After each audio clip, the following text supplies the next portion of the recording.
Hello, welcome back to the channel and welcome back to the van. It's a very exciting day today. If you watched my last video, you'll know that I took the floor up in the CV40 where there's a step up into the cab area. Well, if you've got that step, you now know from watching my last video that there's a hollow space underneath there that hasn't been utilised.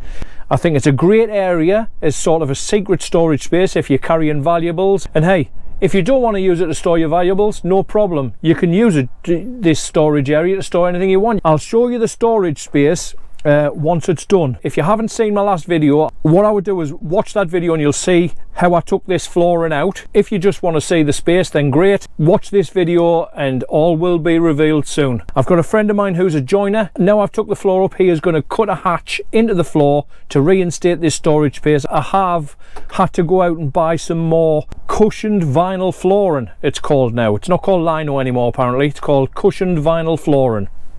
Who knew? I've gone to Frank's Factory Flooring because he loves carpets, but apparently loves vinyl flooring as well. They've got a wide selection of flooring. Unfortunately, they didn't have the exact flooring that I've got in here, but they had something similar. And because it's on a raised platform and it's in a dining area, I figure it's kind of like in a different room, really. So it doesn't really matter that it's not identical to the main flooring. The carpets cover most of it anyway, let's be honest. Now, I don't want to secure the floor down permanently the way it was. I don't want to have to take up the cushioned vinyl flooring every time I want to get under the floor space for something. Now this hatch means that I can get into that particular floor space, but if I wanted to get into any other part of it for any reason, like I may want to do something else with the space under there at some point, because I don't want to have to tear the cushioned vinyl flooring up every time I want to lift this floor up, I'm going to put the vinyl flooring back down, but I'm going to put the screws in through the top of the vinyl flooring with some little caps, so that it'll be nice and neat. Honestly, trust me, it'll look good when it's done. And it just means that if I want to get to that floor space, I can get to it easily just by loosening 4 or 5 screws, and then the whole panel will lift out. So I'm going to head off now, see you on the road. Well, I won't see you on the road because I'm not going to video the trip there, but I'll see you when I get to Cams and I'll keep you updated on everything that's going on. Bye for now. Okay, so what you can see here is Cam's used some, I think it's white spirit. He's using a scraper to scrape off all the old glue off the wood. The reason why that glue has to come off is because when he's going to be cutting, there's going to be sawdust everywhere, and the sawdust is going to stick to the glue, so we'll have to take this old glue off first. Okay, so what he's done here is measured out the area he wants to cut, and now he's screwed a batten to the line he wants to cut down, and he's just using a tenon saw there to saw through the surface of the wood just to get it started. And that batten is great to keep a straight line there, and use that saw until he's made a hole all the way through the wood, and then he'll switch to a bigger saw. Okay, so he's through there now, so he can use a bigger saw and just go straight through. Now he's got through to the other side of the wood, he uses the big saw just to saw through by hand, using that batten still as a straight edge, and cut right the way through.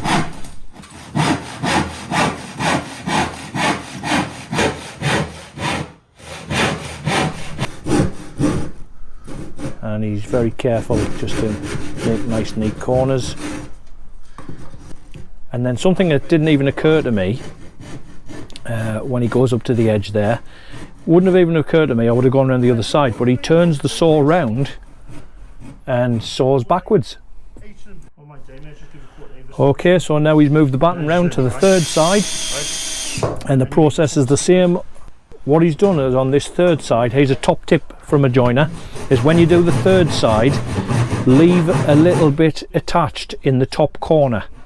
And that'll take the weight of that piece of wood. Don't saw a complete line from corner to corner, because you want something to take the weight while you make your fourth cut. So leave a little piece in the corner there, and that'll take the weight of the trapdoor until you've cut out the fourth side. Okay, so there you can see that's the last batten screwed on, and he's just got one more cut to make. There, the cut's nice and neat all the way around, as you can see. Now you can see all that sawdust that's sitting on top of the wood there If we hadn't taken the glue off at the start, all that sawdust would have been stuck to that now. But because the glue was taken off prior to the sawn starting, that sawdust just brushes away. And as he's pointing out there, he's left a little corner in there so that it holds onto the wood for him and keeps it steady while he saws this last cut. There you go, you can remove that batten now, and there you see the hatch has been cut out nice and straight.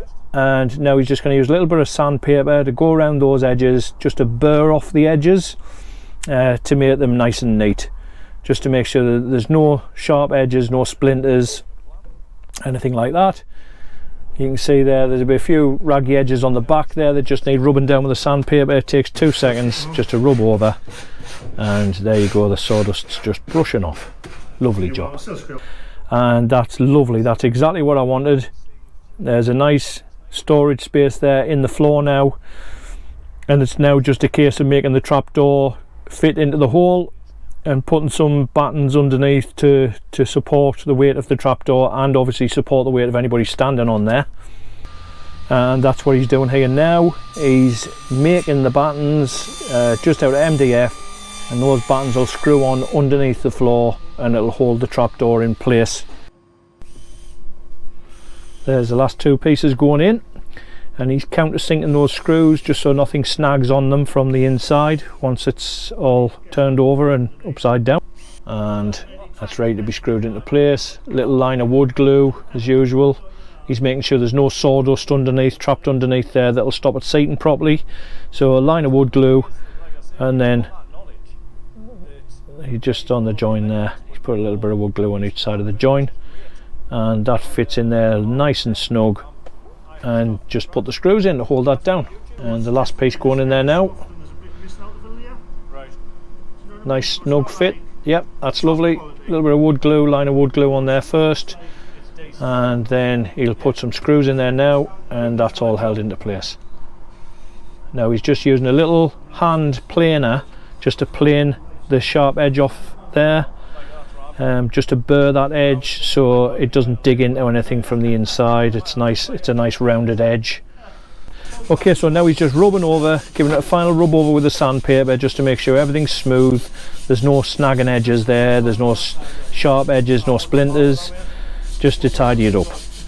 As you can see there's the little shelf that the trapdoor is going to sit on for now it's turned over, and there's the trapdoor, and he's going to put that back in the hole now.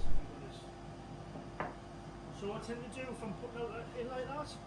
And there you go, as you can see that fits in there lovely. There's not a massive gap around it, and now all he needs to do is drill a little hole in so I can lift the flap up. Okay, so he's just marking which way the wood goes in the hole to make sure it goes in the same way as it came out. Okay, so drilling the hole in to get your finger in so you can lift the flap up. He's used a drill there just to drill most of the way through, so the tip of the drill comes through the other side of the wood, and so that the wood doesn't splinter, he's then turned the wood over and drilled from the other side until he's made his way through it there. And that makes the hole nice and neat. And then just to make sure there's no sharp edges or splinters or anything like that that's going to catch your fingers, he's now just going to give it a rub round with a piece of sandpaper and finish that off nicely. And that's just a nice size hole just to get your fingertip in. If you've got little fat sausage fingers like me, or if you've got little fingers, little skinny fingers, you get your finger all the way in there, I suppose. But yeah, it's just rounding off the edge of there just to make sure it's nice and smooth with no sharp edges. Lovely job. Okay, and then drop it in the hole, and there you go, and there you go. That's how easy it is to take out now. Put your fingertip in and lift that up. So there you go, that's the floor in, just sitting on top. Some new lino to go in. All that wood's been cleaned up, all the glue's been cleaned off. There's now some storage space under the floor. It wasn't too complicated, to be honest with you, and after seeing him do it, I probably could have done it myself with the right tools. I just think he's made a neater job than I would have. I'm over the moon with that. So that's the floor done, that's the flooring back in place, and the hatch is all done. Thanks very much to Cam for that. He's done a brilliant job and I'm really happy with it. Now what I'm going to do is I'm going to head off to Frank's and pick up my new piece of vinyl flooring and my spray glue. I don't know whether or not I'll show you any more of the video today. The vinyl, putting the vinyl flooring on, it'll probably come in another video, but this was just to show you the floor space I've gained, the storage space I've gained, and the hatch and how it was all done. Hope you've enjoyed this video today. Thank you very much for watching.